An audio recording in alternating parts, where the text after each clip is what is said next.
Welcome to Embody, a space to embody your true color, love. I'm Pratima Prashanjit. Let's start with a question. Do you know how much we love questions and answers segment here on the podcast? What if abundance wasn't something that we chase, but something that we become? Let me repeat that. What if abundance wasn't something that we chase, but something we become? And abundance in this sense can mean whatever it is you are tuning into or want to align with at this moment right now. Abundant relationship, abundant finances and wealth, abundant health and vitality, abundant spiritual connection, abundant community and a sense of belonging, and an abundant lifestyle and personal development. Whatever it is that you're calling in, whatever area in your life, whatever dimension in your life that you would like to devote some time, some energy in, and would like to grow and blossom. What if abundance isn't something that you chase, but it's something that you become? Let's start with abundance in the sense of wealth. And wealth, again, can mean different things. When I say wealth, it could be a wealth of love and soul-aligned relationships, whether it's an intimate relationship with friends and family in a group that is in line and in tune with who you are and align with the flow and the persons who you are becoming. It could be a wealth of knowledge and wisdom and wealth in leadership and business and so on, wealth in health and vitality.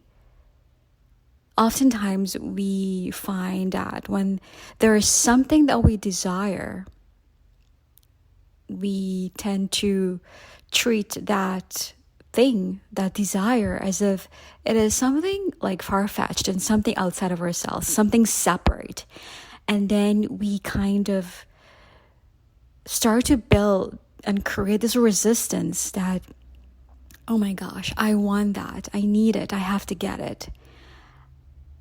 And when we use that kind of vocabulary, I want, I need, why can't I have it right now? It's like we're creating like a even more resistance. And instead of attracting that thing towards us, we're kind of pulling ourselves away from it, because that kind of energetic frequency that we're evoking is not aligned with that sense of abundance that we want to invite into our lives, into our space, into our relationships, our finances, our health and vitality, and our joy and happiness. And what we need to really understand is abundance isn't outside of ourselves. Everything that you see, it's a projection of your inner world, your emotions, your thoughts, your beliefs, emotions, and your everyday repetitive thoughts that you chant to yourself and to people around you. These energy and these emotions, they echo whatever it is you're speaking, and that kind of mirror back to you. So it's like if you're in the heart of value, and then you shout out loud, echo, and then there's a pause, and then afterward you hear that echo kind of repeated back in the background. So that is a reflection. That echo is the reflection of the thoughts and the beliefs and the words and the vocabulary that you use when you talk and speak about yourself, by yourself, whether it's your relationship. I can never have this kind of love in my life. I hate my partner when he does this. Or, oh my gosh, I need more money. I'm not rich. I can't afford that. I never have enough money. Or, oh my gosh, I'm always having this pain in my leg. Oh my gosh, I hate this scar on my, whatever it is, jaw right here. So when we keep repeating thoughts, even though these features or aspects of ourselves, they are present in your life, but when we keep devoting ourselves to that kind of mark that's part of our life, which is not very much inviting, but when we keep chanting about it and name calling it, we tend to evoke that kind of emotions, and these emotions can feel draining and overwhelming and sad and sorrow and grief. And that sadness, that sorrow, that grief, that shame, that guilt, that hatred that you are evoking towards that aspect in your life, you echo it out and it echoes back to you. Like we talked about in the previous episode, everything is a mirror around us. Whatever we're projecting out of this mirror ourselves, it reflects back towards us. Abundance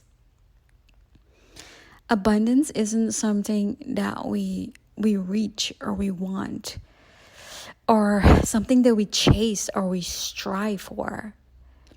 Abundance is something who we are. We already it. Abundance is stillness. It is that sense of being in your own space and feeling that you are already whole and you're radiant. And when you tap into that silence and that stillness, then the waters are clear. There is no bubbling. There is no shifting and moving. It's just subtle and clear. And when you look at, let's say, a full moon in nighttime, and if the water, the river, if you're looking at it from at a horizon, the reflection of the moonlight is most beautiful when the water is clear and smooth. But what if those water becomes like rough and ripple? It would be hard to see the perfect angle and shape of the full moon, because it will kind of not be able to hold the reflection of that moon, beautiful oval shape. So when you start to sit in your stillness and, accept what is it you're feeling and let it go, do not create resistance out of maybe that area in your life that you want to improve. There's nothing wrong. It is okay to have that area in your life, whether it's not what you want, accept it as it is. You accept it and you embrace it, as much as you would have accept and embrace the abundant things in your life. But that area that needs a little bit of oomph and growth and bloom, accept it as it is. And with that sense of stillness and acceptance, your waters become clear. And then you'll be able to kind of invite what is it you want to bloom in that area in your life, because you are at a place of stillness and silence. Your mirrors are clear, and then you start to reflect and mirror that new emotions that you want to create in your life. That's how it works. You can't running and chasing and shouting and screaming, because that creates ripples and rough waters, even more rough waters and ripples, and you're not calling anything. But when you have still waters, everything is reflected and mirrored in the most beautiful way.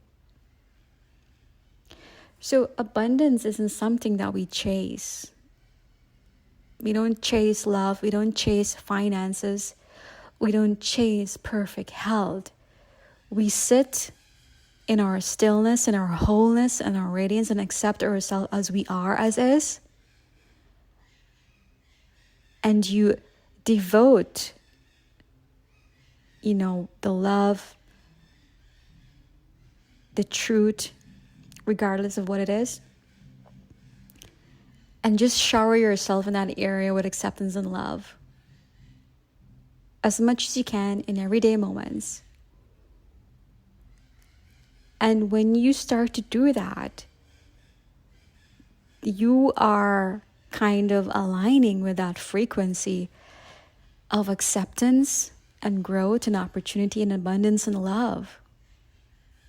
When you start to shower that love of that area in your life, of what is it that you want, you start to be in tune, and you're inviting even more of that emotions and frequency that you're aligning.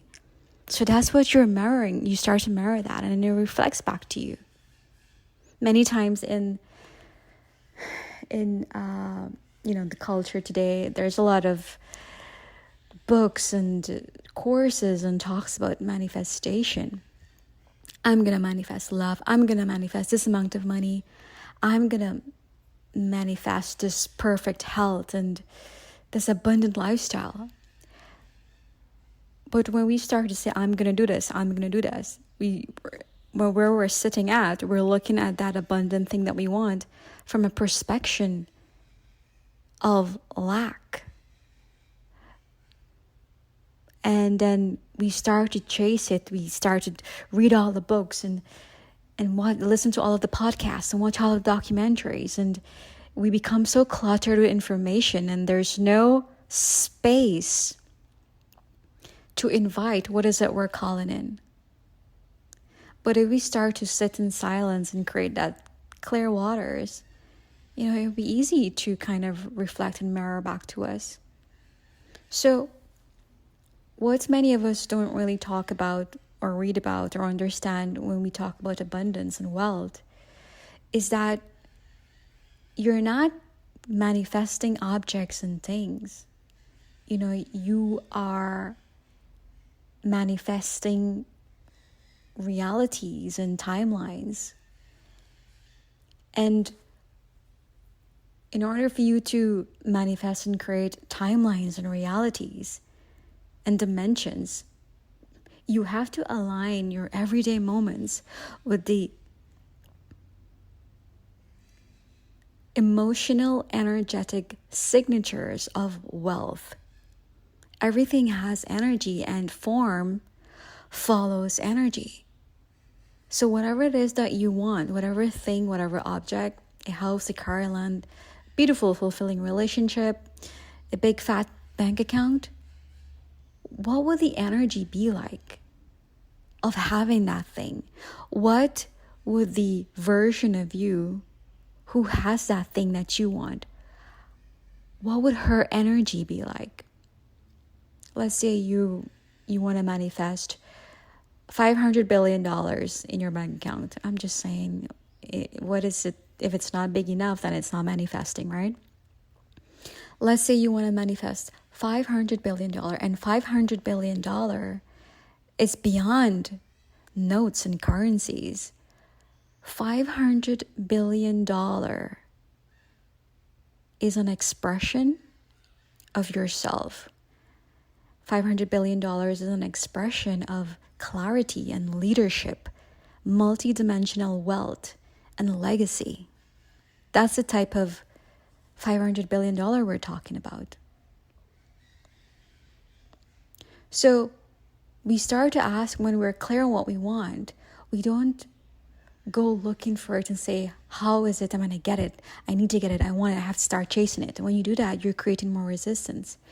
So you sit in your stillness and you start to ask yourself, what does a $500 billion version of me choose, create, dress, wear, speak, decline, expect?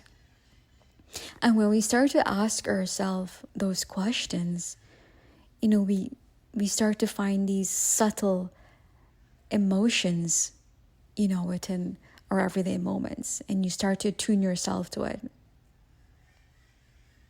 you realize that, abundance isn't something, it's not an end goal. It's just remembering your origin and where you're from, and that is stillness. Abundance is stillness. And if you're saying that you want to manifest $500 billion, that $500 billion, you have to look at it beyond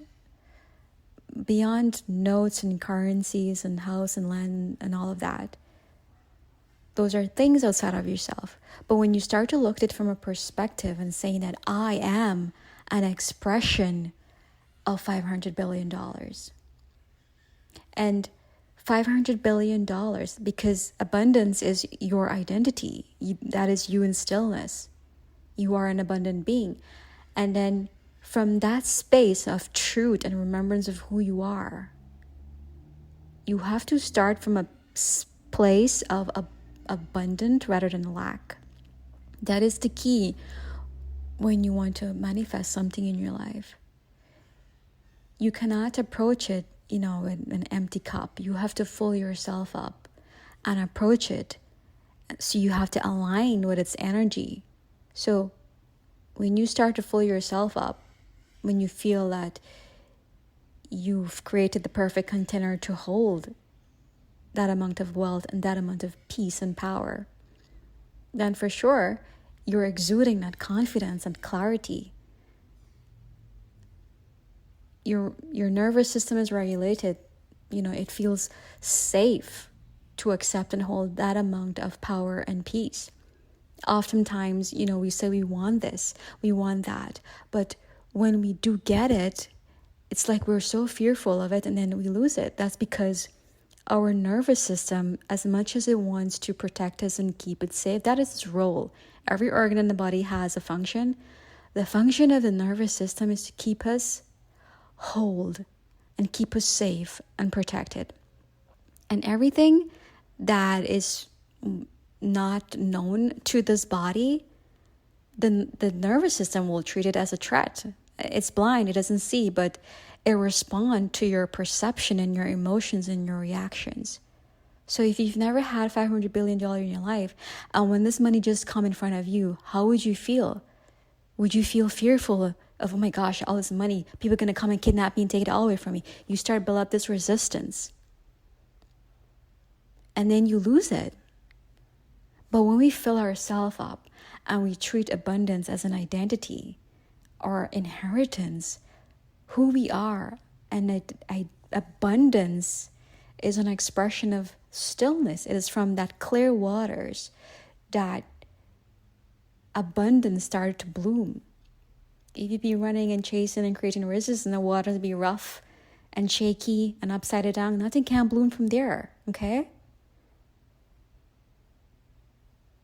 So when we start to look at ourselves as abundance, as who we are, and what is it that we want, we treat that thing, that object, whatever it is, as an expression of who we are. And we look at it as it is an expression. This thing is an expression of who I am. So $500 billion, is an expression of myself. I am an expression of $500 billion. $500 billion is not outside of me. It flows through me as clarity, leadership, global impact, multidimensional wealth. So when you start to look at it as something that flows through you, it's not something that you have to chase. You start to create these emotional, energetic signatures, within your cells and your nervous system and your entire body, and you approach it differently. So when you say that to yourself, $500 billion, I am an expression of $500 billion. How do I want to express this $500 billion? How do you want to express it? You have to have it. You have to, when you say, how do I want to express it, it's you're creating the space and the room for these expressions to bloom. Spaciousness, it's an energetic signature of wealth. We say we want this and we want that, but are you creating the space for it? What would you do with it when you receive it? So these spaciousness and these questions are the blueprints to kind of invite those things into your life. So pay attention to the emotions that are kind of evoking inside of you and the frequency when you start to approach $500 billion as an expression of yourself, and $500 billion flows through you as clarity, as relationship, as wealth, as leadership and impact, as opposed to, I want $500 billion. I'm going to do this with this and I'm going to do that with that. I want it now. So you feel the difference in the emotions and that how you feel. One part of it creates stillness and trust and confidence. And one part of it creates like anxiety and resistance and fear. We always approach whatever we want in your life. You have to match the frequency of whatever it is that you're aligning yourself with. We say we want a fulfilling relationship. But do we feel fulfilled in our own sense, in our own stillness and lonesome? Do you feel comfortable with who you are within yourself?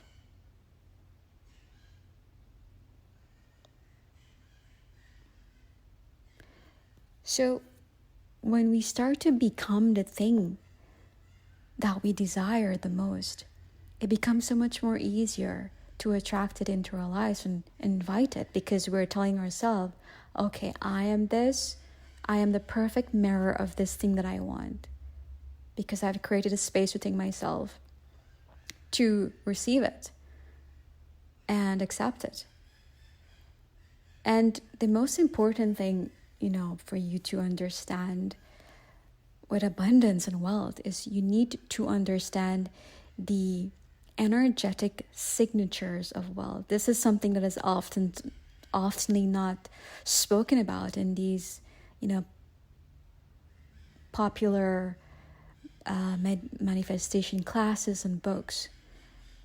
But what happens is, when you look at the culture today, when we talk about manifestation, it is just surface level, and to talk about it as, objectified way, things outside of ourselves, object and things. But remember, objects and things, these are emptiness. They're just, there is no life in it really. So when you say you want this car, it's just like an object. You don't manifest objects. You become the frequency of that thing that you want. And that is why manifestation, I don't think it has been given the credit that it really deserves. It is often treated as something woo-woo and kind of mostly focused on money and all of that. But manifestation is one of the best self-improvement, personal development tool there is. It is not a topic that teaches you about wanting things and objects. It teaches you to become and remember your authentic truth, who you are, your potentialities. And when you start to understand who you are and how to kind of align with the frequencies of your inheritance, it naturally comes to you. That's how it's not magic, it's not woo. It is just truth forgotten. And when we practice manifestation in our life, we start to remember, because we're given it our devotion in the sense of heart-centered focus on intention. Then we start to remember, I'm not lacking anything. I am everything I can ever deserve, and I can have everything I want because I'm already everything I am. So these energetic signatures of wealth is the frequency that you want to align with in inviting those desires in your life. We talked about spaciousness.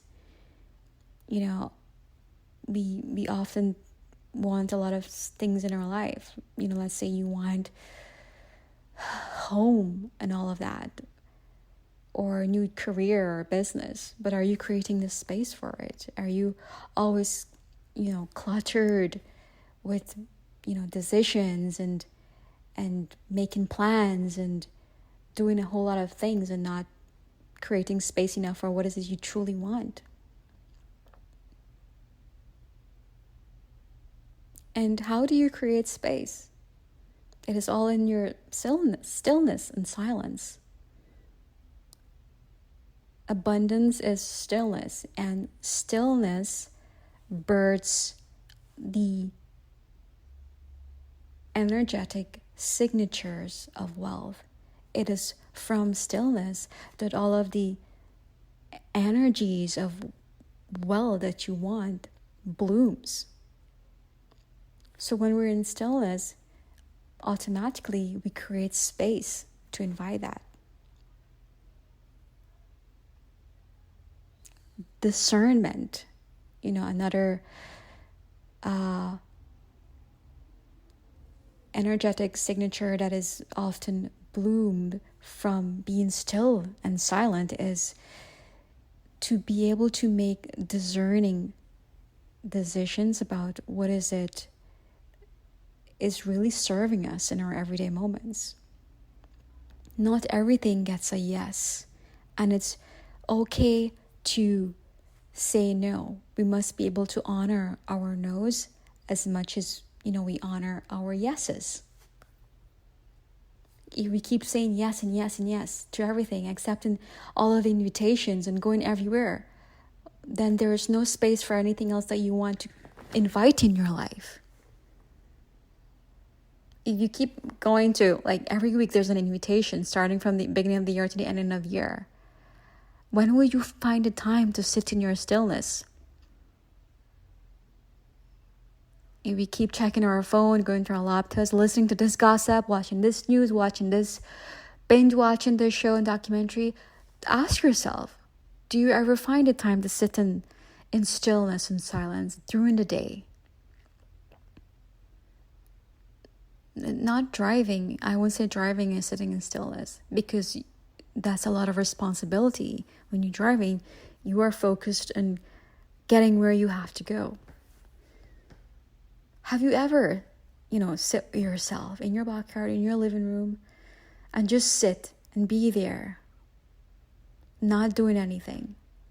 No phones, no TV, no gossiping, no conversations with anyone, just listening to your emotions and your thoughts and how your body feel the natural frequency of your body and that space of your body and your breath. That is one of the best ways that you can tap back into your stillness and allow the energetic signatures of abundance and wealth to naturally birth through you, through your stillness.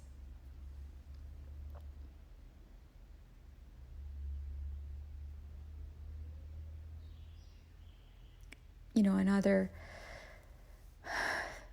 energetic signature of wealth is being able to recalibrate your nervous system. If your body, we talked about, your body doesn't feel safe with a certain amount of wealth, or being with a certain person in a relationship, or being in this type of business and environment, it will start to react and treat everything as fear around you, because these things are unknown to it. So it is important to find a sense of grounding in your everyday moments, connect with nature, sitting in your silence, and allow yourself to feel safe with everything as is. And acceptance and being able to receive. many times, we keep wanting more, but are you okay with receiving from people and everything around you? We always want, but many of us can't even take a compliment. If someone give you something, you kind of feel that maybe you shouldn't accept it. Accept it, take it, receive it. That's an invitation of even receiving any more. And every invitation, every encounter, every situation, every person in your life, there are portals to get you from one place to the next. And if we start to treat them as such, our life would be with so much more flow and effort and ease and love and abundance. So next time someone share a compliment with you, or just randomly sent you a gift, accept it. Do not question it. That gift, that it's a portal.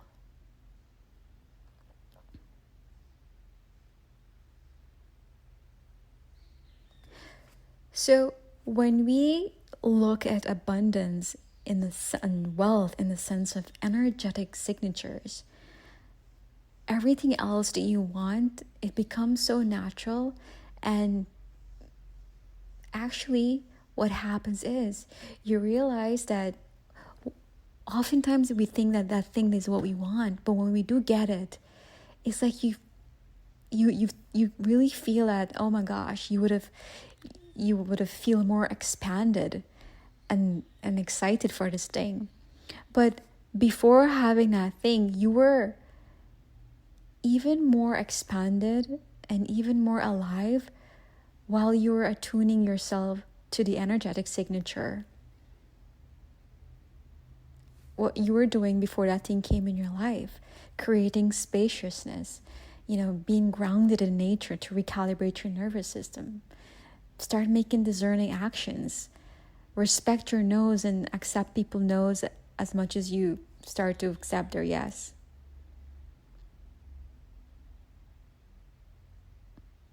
And you start to feel that you felt more alive when you were doing these little practices and routines in your everyday moment. And suddenly, the thing that you wanted, it came into your life, and you feel as if, oh, okay. It didn't surprise you, as much as you thought it would, because you were so much in tune and alive with being who you are, expressing your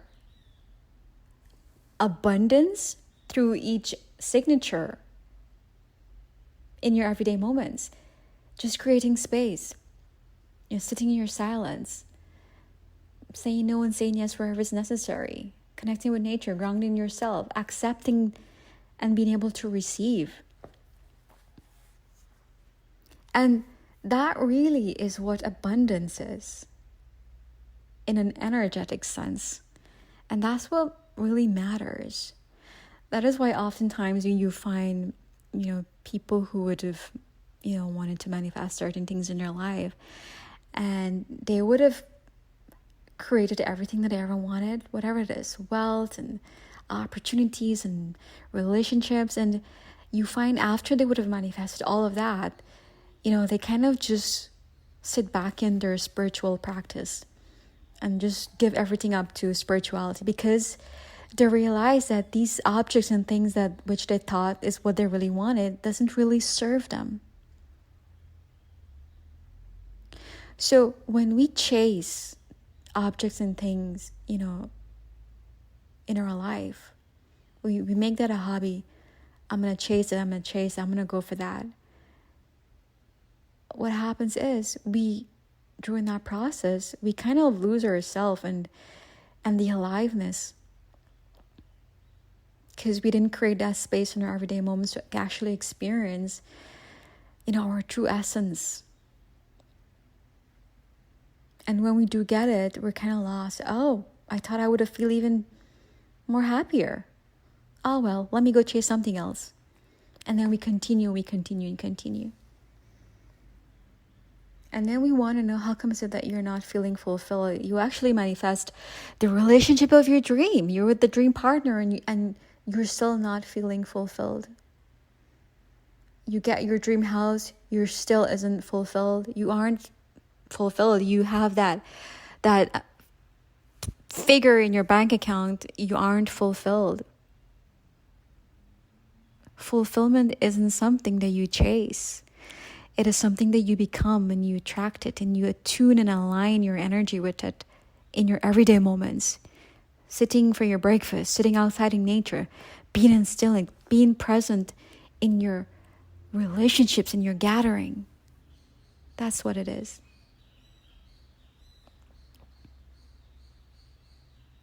So I want you to ask yourself, every day, in the morning, in the evening, when you're driving, what if abundance wasn't something that I chase, but is something that we remember? What do you remember about being abundant? It's being in your kitchen and enjoying cooking, listening to music, sitting outside, staring at trees, playing with your pet, holding your partner's hand, looking at the mirror and loving what you see in the mirror. That is abundance, and that is being fulfilled in every moment.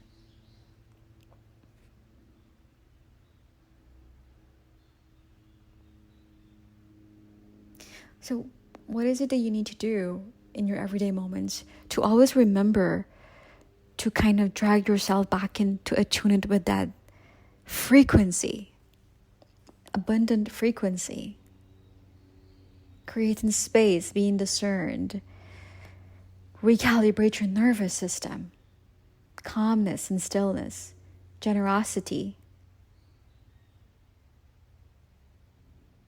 and being able to accept and receive with open hands. Someone offer you a help, accept it. That's a portal. Someone offers to pay your coffee, accept it, bless it. That's a portal for something even more expansive. So these are the very subtle steps that we missed when we want to create more prosperity in our life. They may seem very minute, but that's the thing.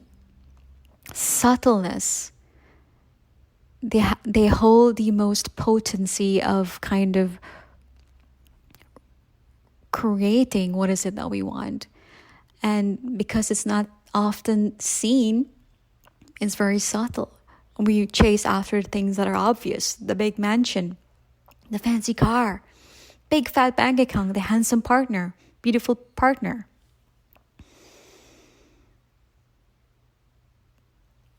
So when you start to attune yourself in your frequency, these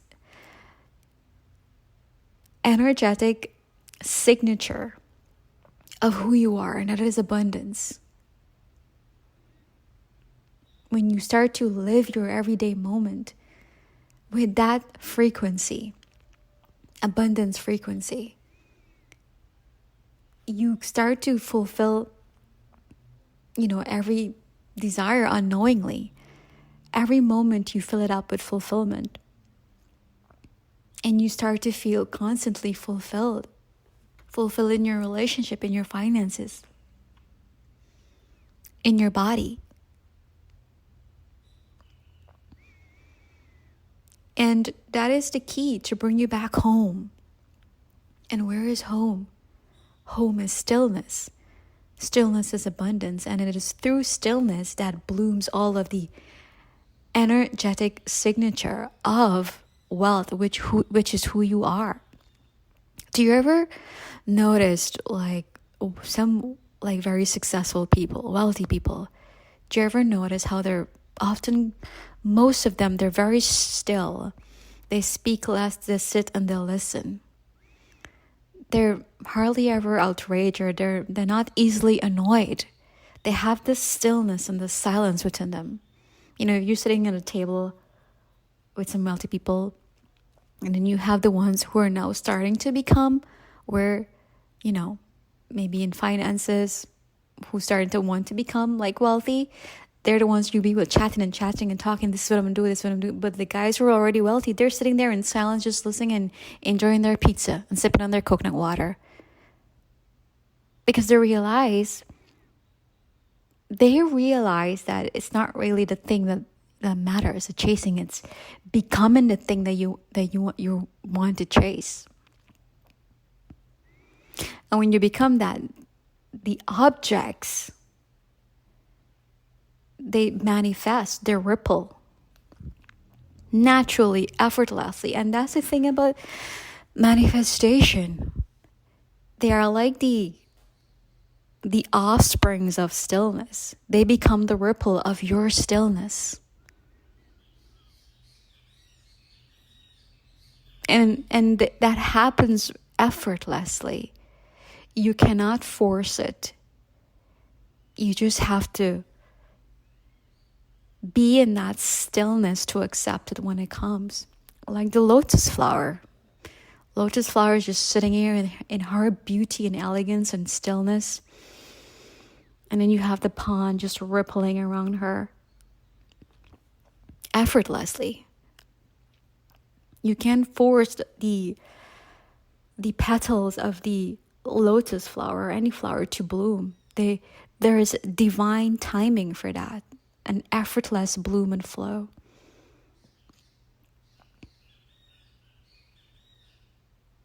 So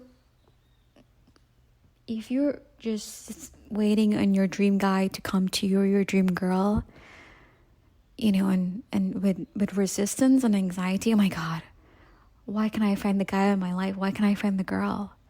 That is divine timing. You have to trust that she will bloom or he will bloom into your life. In the meantime, what you can do is you become that dream girl or that dream boy. Become the person who you want to attract in your life. And you do that in your stillness.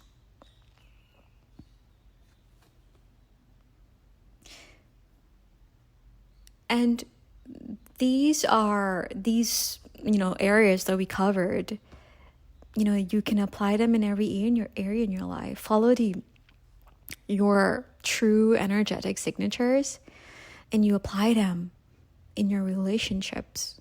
Apply them in your wealth, in your finances. And all it takes is to practice stillness in your everyday moments. Give yourself time to breathe. Give yourself time to sit and just not doing nothing.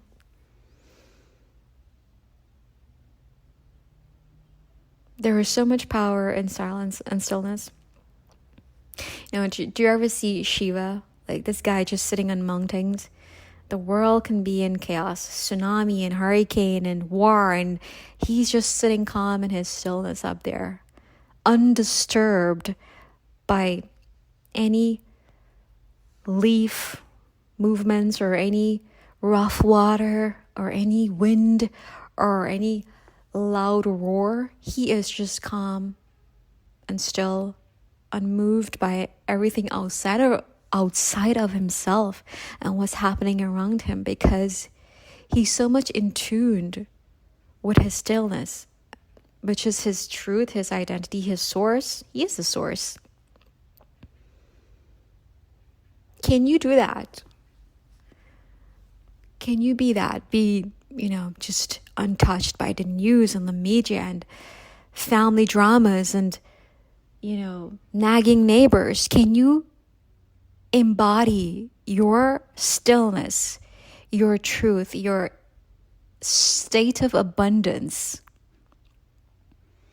while you have everything else happening around you, drama happening around you? The thing is, when you start to be involved with these things around you that aren't really serving your life, you're kind of expanding on it. You're growing it more because you're giving it your attention. You're devoting your energy towards it. So obviously it will grow.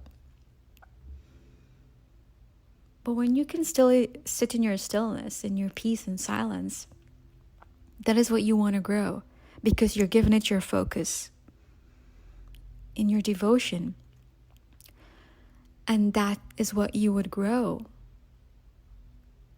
And like I said, when you start to practice that stillness, that manifests around you.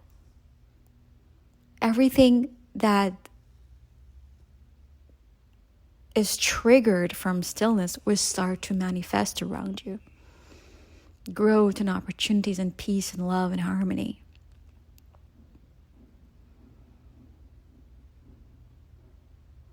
Do you always have to, read the morning newspaper? And what is it in the morning newspaper? Everything is about war and depression and recession. And how is that serving you?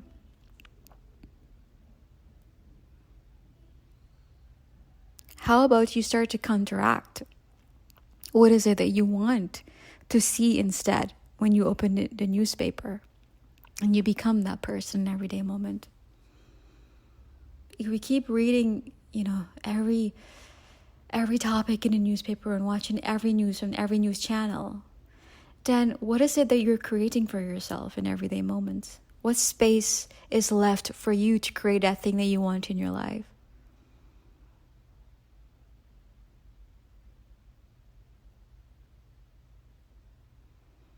So, what we really need to understand is your energy is everything. What you attune yourself with, what you're vibrating at, that is what you're going to create in your life. And this is often overlooked. But it is so potent. There's so much truth in that essence. And always remember, still waters. It is through the still waters that beauty and abundance are given the space and the opportunity to bloom in your life. Just like we talked about in one of the podcast episodes, that you always feel your best. And you feel so safe with someone who is so silent and peaceful. And you feel so enveloped by their peace and their silence. And you want to bathe yourself in that peace and stillness. And you don't want them to move from you. You want to stay there. Likewise, when you start to adapt that stillness and silence in your life, that is how the manifestations of the things and objects and the people and the situations, circumstances that you want in your life, they start to want to come towards you, because you become so magnetic in your energy. Your magnetism start to call in everything, and they just want to be there, and they follow you. You want to know how all these opportunities start to follow you. And all of a sudden, everything starts to happen at once. All the guys come in, all the girls, all the phone calls, everything happening at once, because you start magneting at this point, which is unstoppable, which is powerful, which is beautiful. And all of that stems from stillness. There's a story, it's an interesting story. I love reading and listening to Vedic knowledge in the ancient books and scriptures. These stories are very metaphorical and figurative, but when we understand the logical meaning, it changes everything. And then you have that aha moment. Oh, yes. But it is very much important to kind of understand something that is told to you in metaphor, because in spirituality, metaphor and is the language of, spirituality in essence, of the greater beings. They spoke in symbols and metaphors. So the story is in one of these Vedic scriptures. So Shiva is this handsome guy, this with dreadlocks and and serpents around his neck, and he have all this. He's not even wearing clothes. He have this kind of scarf around him, and his muscles, and he's so gorgeous. He's sitting on Mount Kailash and in all of his glory and handsomeness, and he is still in meditation. He's not chasing. He's just attracting, and all the girls and the land are going crazy for him. They start to chase him, and he's not chasing anyone. He's sitting there meditating. Do you ever see Shiva opening his eyes? No, he's just in trance all the time with his eyes closed, and he's sitting in stillness, and he is making love with who he is, being in stillness and silence, pure consciousness and bliss. And that is what we love. That is what we want to become. So we chase him. So all the girls were chasing him. And then Parvati, which would become his soon wife, she's like, oh, I'm not going to be one of those girls who's chasing him. I'm going to go sit in my meditation and become him. So Parvati sat on, and she started meditating. And Shiva, in his deep trance, he's starting to feel this pull towards him. Like, he's like, oh my God, who is this person? Who is she? I must find her. And then what happens is because Parvati was so much in her essence, she was so much in being her true self and returning home and who she is, her authentic truth, which is pure consciousness and bliss and silence and stillness, she attracted him. Her energy became so strong in meditation that her frequency matched his. And he's like, okay, she's the one. I need to marry her. Where is her daddy? I'm going to go ask him for her and marry her. And they married. So, of course, that is a figurative story with so much potency. And it covers everything that we talked about. When you stop chasing whatever it is, wealth, money, boyfriend, girlfriend, beautiful house, perfect health, luxury lifestyle, when you start chasing and you become that thing that you want to chase. And what is becoming? Becoming is returning home and remembering your truth, who you are. You are pure abundance, bliss, consciousness, and you are the creator of your life. You have everything that you need within yourself. You just need to align and embody that frequency. Sit in your silence and you create space. And from that space, everything blooms and blossoms. And that becomes, you start vibrating at that, that wholeness and radiance. No longer are you chasing or wanting. You start operating at life, projecting life from a place of wholeness and radiance and abundance, and not from lack. When you chase and creating resistance after chasing, and you're operating from a place of lack. And when you operate from a place of lack, what do you think is going to happen? Because you're vibrating with that lack frequency, then you're going to attract more of that lack frequency. That is the key. Become the frequency of what is it you want to invite and attract in your life. And becoming the frequency, it's you're returning home. You are returning to your true in itself. I cannot lament on this enough. It is the knowingness and this trust that you are enough. You have more than everything that you need. You are abundant. And, in a sense, it could be very much difficult for you to affirm to yourself that I am abundant and I am everything that I want to be. Might be a very much difficult for you to say that. You may feel as if you're lying to yourself. But why do you think it's so difficult? It is because of, our culture, how we were brought up. There was always this sense of scarcity, and from cultures and our evolution as a species. We are origins of lack from the cave. We were hiding in caves for days and nights because of the tigers roaming and marauding around the cave and the piles of snake. And then cave grandmother or grandfather caveman is going to be waiting till the tiger moves.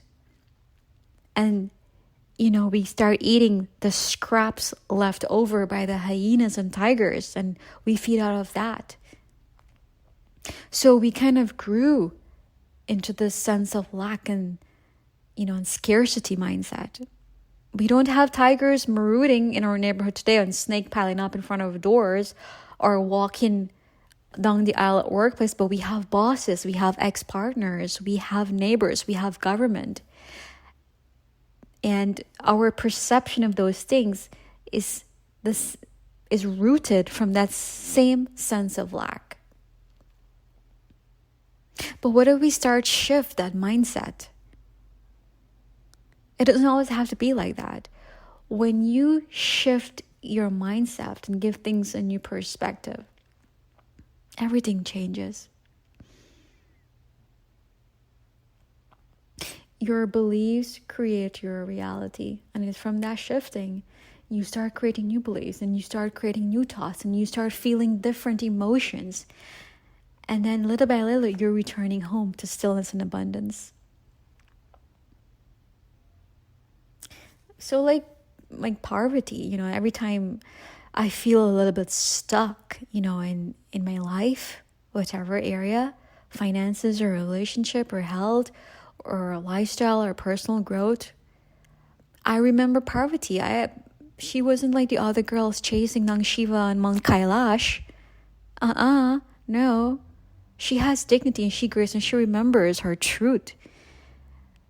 Shiva isn't above her. She is an essence of him. They're attuned with each other. Frequency.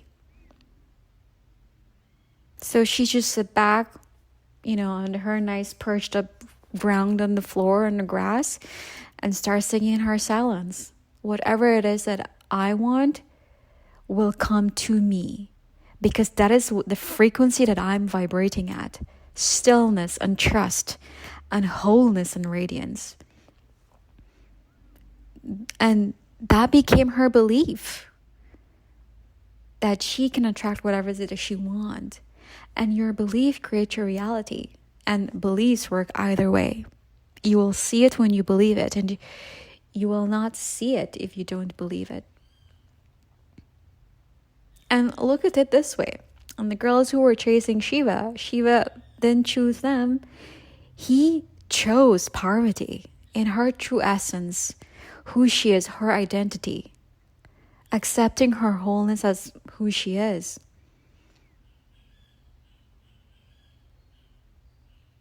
And she was sitting in her abundant self, accepting who she is, embracing, embodying her essence. And that is what Shiva likes. Married her, and they created the dance of the cosmos.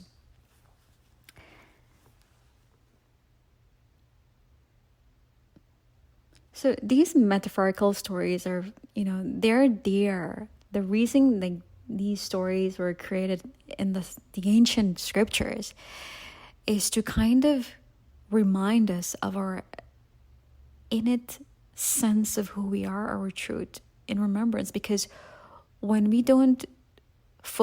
lose focus on things in life, we don't remember them, and we don't align with them anymore, and we lose them. So the rishis and the saints and the sages, these were the gifts, the tokens, the portals that they left for us to remember who we are. Every prayer, regardless of which culture, every prayer, every ritual, every ancient story, every token It's there for a reason. They're portals to remind you of your innate sense. And you're not lacking of anything. And you're divinely guided. You're always supported. These stories and these rituals and these traditions, they're there to guide you and to comfort you and to remind you that you're home. Just return home. Your truth, your divineness, your wholeness. And they're portals to kind of re-energize you and realign you with your frequency of wholeness and radiance. I cannot, chant this enough. It is important for us to remember this truth because our culture today is very much materialistic. Everything is about buying and spending and wanting and buying more and spending more and creating more. Don't you think life is meant for more of that? And there's so much like comparison and competition, and your neighbor is building this bigger house and new car. Okay, I'm gonna have to build this house and buy a bigger car. Your friend have a pretty blue shoes with a blue purse. You have to get it. It's all about what the other person is doing. When is it that you're gonna start doing what is it that you want to do, or start tuning to your inner self? Be in love with who you are.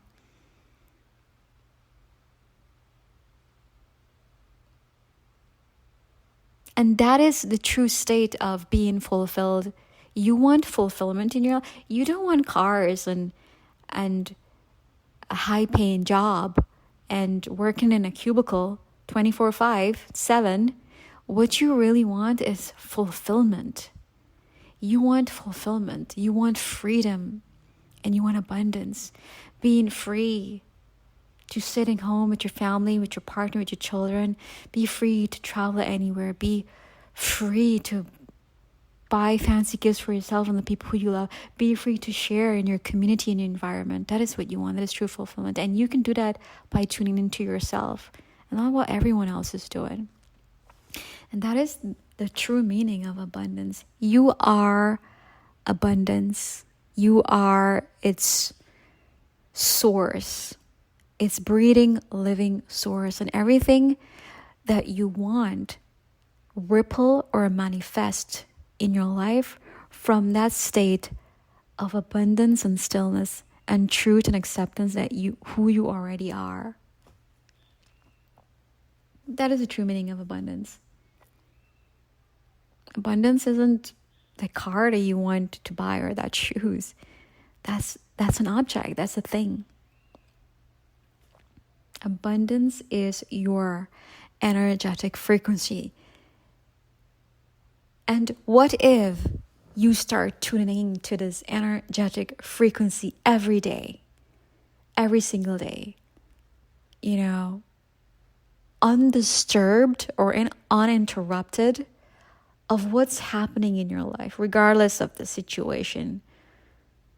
Situations and circumstances and people cannot control you. You can control it because you are the source, and your words are currency. Our words are our wands, and you make the call for everything. And when you start to embody and just return home to who you are in your frequency, wholeness and stillness and abundance and trust and remembrance of who you are, everything echoes into your life. And these energy ripples and blossom into the same frequency that you're tuning into, wholeness and radiance. That's the same thing will start to manifest around your life.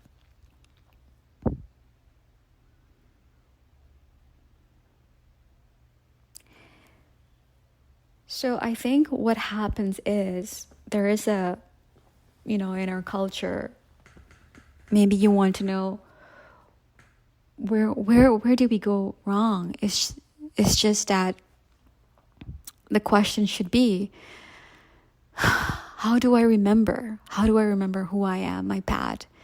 And it's an identity crisis. We don't know who we are. We want to be our friend. We want to be the people we see on TV. We want to be like our neighbor. We want to be like the people on our social media. So there is an identity crisis of not knowing where we're from and where we're going and what we're supposed to do. Your identity is stillness, abundance, whole, and radiance. And you are already whole and beautiful and radiant. That's your truth. I mean, if you don't trust yourself enough to accept that truth, your truth, then that's where the identity crisis stems from. When you don't accept your truth of who you are. These are the supports, and the divine support that our great ancient teachers left us in every book. Every book from every culture, there's a shared wisdom in every scripture. You are whole, you are radiant, you are the creator of your life. There's nothing outside of you. There is nothing outside of you that can create the life that you want, because you were already that. It's just to trust it. And when you trust and you remember and you accept that truth, that creates the portal for everything to flow through you and ripple into your life, every area in your life, in the most beautiful, abundant ways.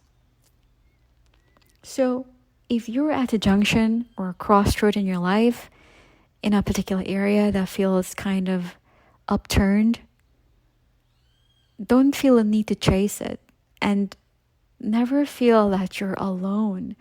And what stems from this identity crisis is this sense of loneliness. You feel it, you're the only one who's feeling this when everyone else is having partners and driving fancy cars and living in nice houses and having great jobs, and you haven't manifested that in your life yet because you haven't accepted your truth. And that is why you're feeling loneliness. And loneliness, it's okay, because at that stage, you are starting to remember things. You're starting to remember, okay, this is my path. What is I want to do? And the people around you may not reflect or align with what it is that you want. And that's why you feel lonely. But it's not you. It's just that you are starting to mirror something else, which is being mirrored by the people around you. And you find that you started feeling lonely, but it's okay. It's time for you to step up and elevate. That's what loneliness is trying to tell you, that, honey, you don't belong here. Time for you to elevate and step up, because you're starting to vibrate at that higher frequency. And this is why we talked about it's important to recalibrate your nervous system, because climbing a ladder and step up into a higher frequency can feel a little bit scary and lonely, because everyone that you knew, your friend circles, they're not calibrating or vibrating at that energy, and you feel alone stepping up by yourself. And many times this is a point of self-sabotaging and giving up opportunities. But it's okay. As we evolve in our life, everything else evolves around us. Our friends, our relationships, our money, everything, health and opportunity and luxury lifestyle and personal growth and career, everything changes, because the frequency, the energetic frequency changes, and energy, they create forms. Form follows the energy. And that is why it's so important for you. If it's something that is it that you want, which is vibrating at a higher frequency in your life, $500 billion, you have to start feel grounded in yourself and recalibrate your nervous system, so your body could feel centered and whole, to be able to accept that level of frequency that you're starting to vibrate at. So your brain will not treat that success as a threat. Our brains are blind. They don't know if it's $500 billion or a tiger or a snake. They will treat everything as snake coming to attack you. Run for your life. And you want to know why you're running on the ladder. You're like one step away from $500 billion. And all of a sudden you feel this feeling in your gut. Oh my God, I can't do this. It's overwhelming. It's too much money. Run for your life. It's not you. It's just your brain. Your brain kind of treated that as a tiger coming to attack you. That's how the brain works. But when we start to create routines and rituals in everyday moments to remind us of our essence of wholeness and abundance, we're training our brain, hey, it's okay. It's okay to receive and accept. It is okay to have $500 billion. And then you start to know, oh my gosh, you're not walking up the ladder anymore at the higher frequency. You're running up. And there you are sitting on top of Mount Kailash or Shiva, because you're now vibrating at that frequency of wholeness and stillness and bliss and joy. So many times, these may all sound very new to you. It's not new. It's just forgotten truth. And these stories this wisdom has been passed on to us generation after generation as a symbol of support from our ancient teachers. But of course, they were told in different languages. They were told in symbols and figurative, metaphorical stories, which we may not always be able to interpret. And it reminds you that we're never alone. We're always divinely supported.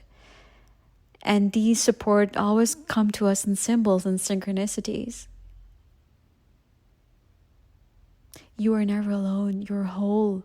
You have the whole universe with you, right inside you, when you start to trust. So how about if we make the rest of 2025? For this year, starting now, how about if we start, returning home? Let's have a homecoming huge party for ourselves in silence with our own stillness. And we start to reunite and make friends again with our authentic selves. Wholeness and radiance and truth and remembrance and high vibrational frequency, abundance, our inheritance. What if we go home and start owning our inheritance, just like Parvati? Own your truth, wear it proudly, embody it. You have to start. It is easy to sit and talk and listen and read another book and listen to another podcast. But you have to embody the feeling, embody the frequency of wholeness. Your body, this is a vault of radiance. Your life is a living empire. Your words are currency. Your stillness is influence. Your heart is a key to miracles. These are all your gifts and powers, and you have to start embody it. And what does embody means really? What does embody means? What does embody looks like? What does embody in abundance looks like for you? Embody in abundance for me looks like, oh my gosh, cooking in my kitchen and with the most luxurious spices, fresh greens, and cooking in full devotion. No phone, no talking to anyone on FaceTime or listening to podcasts. Just me and my spices, cooking my curry. And if I want to dance without music, it's fine. Abundance for me is like sitting in my backyard in stillness with my tea in the afternoon and just being in nature and listening to these pair of parrots, loud noises on the coconut tree. Abundance for me is creating a delicious meal and, deliver it in person to someone who's dear to me. So these may sound, very simple, everyday moments, but that's exactly how you embody abundance in everyday moments. It's not the spice, it's not the birds in the tree or tea or taking a drive to deliver food. It is the energetic frequency that you're embodying. Flow, love, devotion, radiance, awe and wonder and comfort and spaciousness and silence. That is what you're embodying. It matters not the thing. It is the energy, that feeling, that frequency that you're vibrating at. That is what embodying truly means at its essence, at its core. So, I can go and cook, but if I'm cooking, I am not in tune with what I'm doing. I'm just annoyed because the spices are bad and oh my God, I hate this curry. Oh my gosh, I don't even want to go and deliver this food. That's a whole new different frequency I'm vibrating at. So when you start your day, ask yourself, who is it that you want to embody today? Or what does the version of me who is living the life that I want, how would she embody today? What would she, at what level would she operate at? What is her frequency? Flow? Is it trust? Is it radiance? Is it abundance? Spaciousness, silence, and stillness? Is it excitement? Is it enthusiasm and optimism? And then you start your day with that frequency. You talk about it, and then you embody it, and then you go through the day with it. We can sit and talk, but if we don't start embody, then we're not creating. Embodying is creating. Because embody, it's energy, it's frequency, and it's movement. It's art, it's creation. It's spirit and flesh. So,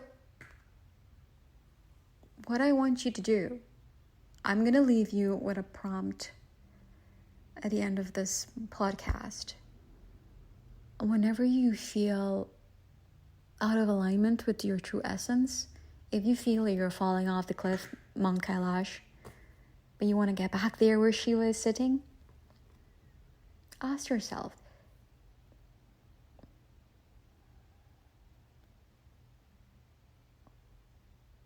what if abundance wasn't something I chase, but is something that I return to,